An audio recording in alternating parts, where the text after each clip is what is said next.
ನಮಸ್ತೆ ಸ್ನೇಹಿತರೆ. 2024 ಡಿಸೆಂಬರ್ 31 ಬಂದಿದೆ.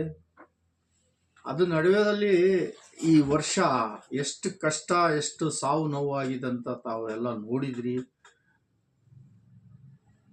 ಈ ಭೂಮಿಯಲ್ಲಿ ಬಹಳಷ್ಟು ಯುದ್ಧಗಳು ನಡೆದಿದ್ದಾವೆ. ಈ ವರ್ಷ ಬಹಳಷ್ಟು ಜೀವ ಹಾನಿಯಾಗಿದೆ, ನೋವು ಜಾಸ್ತಿ ಬಂದಿದೆ ಈ 2024 ಅದೇ ಥರ ನಾಳೆ 31 ಕೊನೆಯ ದಿನ.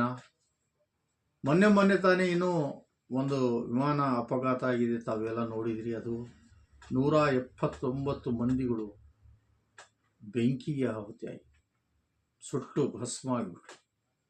ಅದೇ ಥರ ಬೆಂಗಳೂರು ಹತ್ರ, ತುಮಕೂರು ಹತ್ರ ಒಂದು ಹೈವೇಯಲ್ಲಿ ಒಂದೇ ಮನೆಯವರು, ಒಂದೇ ಕುಟುಂಬದವರು 6 ಜನ ಕಾರಲ್ಲಿ ಸಮಾಧಿ ಆಗಿದೆ. ಅದು ನೋಡಿ, ಇಂಥವು ಭಾಳಷ್ಟು ನೋವು ಈ ವರ್ಷ ನೋಡಿದ್ದೀವಿ ನಾವು.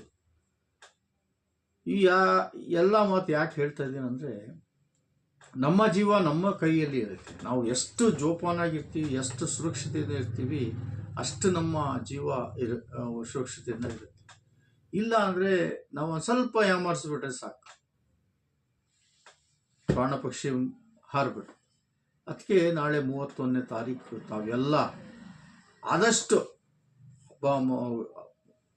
ಹೊಸ ವರ್ಷ ಆಚರಣೆ ಮಾಡಿ, ಬೇಡನಲ್ಲ, ಹಬ್ಬ ಮಾಡ್ದಂಗೆ ಮಾಡ್ತೀರಿ, ಬೇಡನ ಮಾಡಿ. ಬೇಡ ಅನ್ನೋರು ಯಾರು ಬೇಡ ಅಂದರು ಯಾರು ಕೇಳರಿದ್ದಾರೆ? ಯಾರು ಕೇಳಲ್ಲ. ಯಾಕಂದರೆ ಹೊಸ ವರ್ಷ ಯಾರಿಗೆ?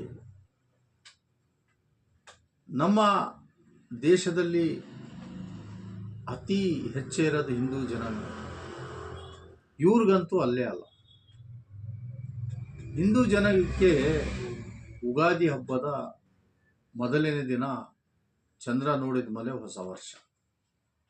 ಅದೇ ಥರ ನಾವು ಮುಸ್ಲಿಮ್ಸ್ ಆದರೂ ಮೊಹರಂ ಹಬ್ಬ ಚಂದ್ರ ನೋಡಿದ ಮೇಲೆ ಮೊಹರಂ ದಿನನೇ ಹೊಸ ವರ್ಷ ಅಂತ ಆಚರಣೆ. ಆದರೆ ಇಷ್ಟು ಜೋರಿಂದ ಯಾರು ಮಾಡಲ್ಲ, ನಾವು ಮಾಡಲ್ಲ, ನೀವು ಮಾಡಲ್ಲ. ಇದು ನಮ್ಮ ದೇಶದ ಕಲ್ಚರ್. ಈ ನಾವು ನಡ್ಕೊಂಡು ಹೋಗ್ತಾ ಇದ್ದೀವಿ, ಏನು ಮಾಡೋಕ್ಕಾಗಲ್ಲ. ಹೊಸ ವರ್ಷ ಯಾರಿಗಂತ ನಾವು ತಿಳ್ಕೊಳ್ಕೋಬೇಕಷ್ಟೆ. ಎಷ್ಟು ಖರ್ಚು ಮಾಡ್ತೀವಿ ನಾವು, ಎಷ್ಟು ವೇಸ್ಟೇಜ್ ಖರ್ಚು, ಮತ್ತೆ ಕುಣಿದಾಡ್ತೀವಿ, ಮೈ ಮೇಲೆ ಜ್ಞಾನನೇ ಇರಲ್ಲ. ಈಗ ಯುವಕರಿಗೆ ಅಂತೂ ಹೇಳಂಗಿಲ್ಲ. ಅದಕ್ಕೋಸ್ಕರ ಸ್ನೇಹಿತರೆ, ನಾವು ನಮ್ಮ ತಂದೆ ತಾಯಿ ಆದ ಅವರಿಗೆ ನಾವು ಚೆನ್ನಾಗಿ ನೋಡ್ಕೋಬೇಕು. ಕಷ್ಟ ನೋವು ಅನುಭವಿಸ್ತಾ ಇದ್ದಾರೆ ಭಾಳಷ್ಟು ಜನ, ಅವರಿಗೂ ನೋಡಬೇಕು. ಮನೆ ಮಂತ್ಯಾನದಲ್ಲಿ ಯಾರು ನೋವು ಐತೆ, ಯಾರಿಗೆ ಕಷ್ಟ ಐತೆ ಅವ್ರಿಗೆ ನೋಡಬೇಕು. ನಾವು ಹೊಸ ವರ್ಷ ಆಚರಣೆ ಮಾಡೋ ಮುಂಚೆ ಎಲ್ಲ ಯೋಚನೆ ಮಾಡಬೇಕು. ನಮ್ಮ ಕುಟುಂಬದ ಸಮಸ್ಯೆಗಳು ಏನಿದ್ದಾವೆ, ನಮ್ಮ ಮಂತ್ಯಾನದಲ್ಲಿ ಏನು ಕಷ್ಟ ಐತೆ, ಯಾರು ಆಸ್ಪತ್ರೆಗೆ ರೋಗಿಗಳು ಆಗಿ ಓಡಾಡ್ತಿದ್ದಾರೆ ನಮ್ಮ ಮಂತ್ಯಾನದಲ್ಲಿ, ಅಂಥವ್ರಿಗೆ ನೋಡ್ಕೋಬೇಕು. ಹೊಸ ವರ್ಷಕ್ಕೆ ಸುಮ್ಮನೆ ದುಡ್ಡು ಸುರಿದ್ರೆ ವೇಸ್ಟ್, ಪ್ರಯೋಜನ ಇಲ್ಲ. ಒಂದು ರಾತ್ರಿಗೆ ಕೋಟಿ ಖರ್ಚು ಮಾಡ್ತಾರೆ ಜನ. ಅದೇ ಥರ ಕಷ್ಟದಲ್ಲಿ ಇದ್ದವರಿಗೆ ಆಸ್ಪತ್ರೆಗೆ ಹೋಗಿ ಅವರು ಆರೋಗ್ಯ ಕೇಳೋರು ಯಾರಿಲ್ಲ. ಭಾಳಷ್ಟು ವಯಸ್ಸಾದವರಿಗೆ ವೃದ್ಧ ಆಶ್ರಮದಲ್ಲಿ ಸೇರಿಸ್ತಾರೆ, ಅವ್ರಿಗೆ ಕೇಳೋರು ಯಾರಿಲ್ಲ. ನಾವು ಹೊಸ ವರ್ಷ ಆಚರಣೆ ಮಾಡ್ತೀವಿ. ಎಷ್ಟೋ ಬಡ ಮಕ್ಕಳಿಗೆ ಊಟ ಕೊಡೋರು ಯಾರಿಲ್ಲ, ಕೇಳೋರು ಯಾರಿಲ್ಲ. ಅವ್ರಿಗೆ ಬಟ್ಟೆ ಇಲ್ಲ, ಕಾಲಿಗೆ ಚಪ್ಪಲೆ ಇಲ್ಲ, ಅವ್ರಿಗೆ ವಿದ್ಯೆ ಕೊಡೋರು ಯಾರಿಲ್ಲ. ನಾವು ಹೊಸ ವರ್ಷ ಮಾಡ್ತೀವಿ. ಇಂಥವು ಘಟನೆಗಳು ಬಹಳಷ್ಟು ನಡೀತಾ ಇದ್ದಾವೆ. ಜನರು ಅರ್ಥ ಮಾಡ್ಕೋಬೇಕಷ್ಟೆ. ಇಲ್ಲಿ ಜಾತಿ ಭೇದ ಭಾವ ತೋರಬಾರ್ದು. ಈ ವರ್ಷದ ನೋಡಿ ಹೊಸ ವರ್ಷದಲ್ಲಿ ಯಾವ ಜಾತಿ, ಯಾವ ಭೇದ ಭಾವ ಇರಲ್ಲ, ಹಂಗೆ ಕುಣಿತಾರೆ.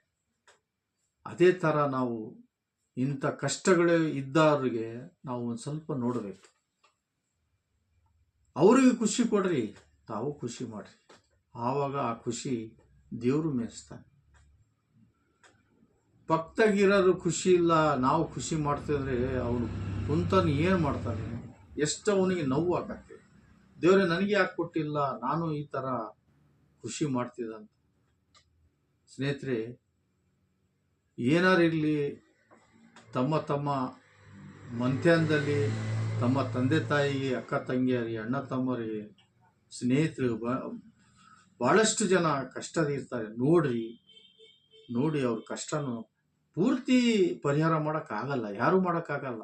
ಆದಷ್ಟು 1 ರೂಪಾಯಿದಲ್ಲಿ 10 ಪೈಸೆ ಸಹಾಯ ಮಾಡಿದರೆ ಅವ್ರಿಗೂ ಒಂದು ಸ್ವಲ್ಪ ಧೈರ್ಯ ಇರುತ್ತೆ. ಬಿಡಪ್ಪ, ನಮ್ಮ ಸ್ನೇಹಿತರಾದ ನಮ್ಮ ವಂಶದವರು ಸ್ವಲ್ಪನಾರು ಸಹಾಯ ಮಾಡಿದ್ದಾರೆ ಅಂತ ಅವರು ಮನಸ್ಸಿನಿಂದ ತಮಗೆ ಭಾಳಷ್ಟು ಆಶೀರ್ವಾದ ಮಾಡ್ತಾರೆ. ಇದು ಯಾಕೆ ಹೇಳ್ತಾ ಇದ್ದೀನಿ ಅಂದರೆ, ಹೊಸ ವರ್ಷ ಮಾಡೋರಿಗೆ ಎಷ್ಟು ಖರ್ಚಾಗತ್ತೆ ಅಂತ ತಮಗೆಲ್ಲ ಗೊತ್ತು. ಆದರೂ ಭಾಳಷ್ಟು ಸಾವು ನೋವು ಆಕತ್ತೆ. ಇದಕ್ಕೆಲ್ಲ ತಾವು ಜೋಪಾನಾಗಿದ್ದು ಹೊಸ ವರ್ಷ ಆಚರಣೆ ಮಾಡಿರಿ, ಸೇಫಾಗಿರ್ರಿ, ಸುರಕ್ಷತೆಗಿರ್ರಿ, ಯಾರಿಗೂ ತೊಂದರೆ ಕೊಡಬೇಡ್ರಿ, ಯಾರಿಗೂ ಕಷ್ಟ ಕೊಡಬೇಡ್ರಿ. ಆ ಥರ ಹೊಸ ವರ್ಷ ಮಾಡಿರಿ. ನಿಮ್ಮ ಬೀದಿಯಲ್ಲಿ ಯಾರು ಕಷ್ಟದಲ್ಲಿದ್ದಾರೆ ಅವ್ರಿಗೊಂದು ಸ್ವಲ್ಪ ಸಹಾಯ ಮಾಡಿ ಅಂತ ಹೇಳಿ ನಾನು ಮಾತನ್ನು ಮುಗಿಸ್ತೀನಿ. ಜೈ ಹಿಂದ್, ಜೈ ಕರ್ನಾಟಕ.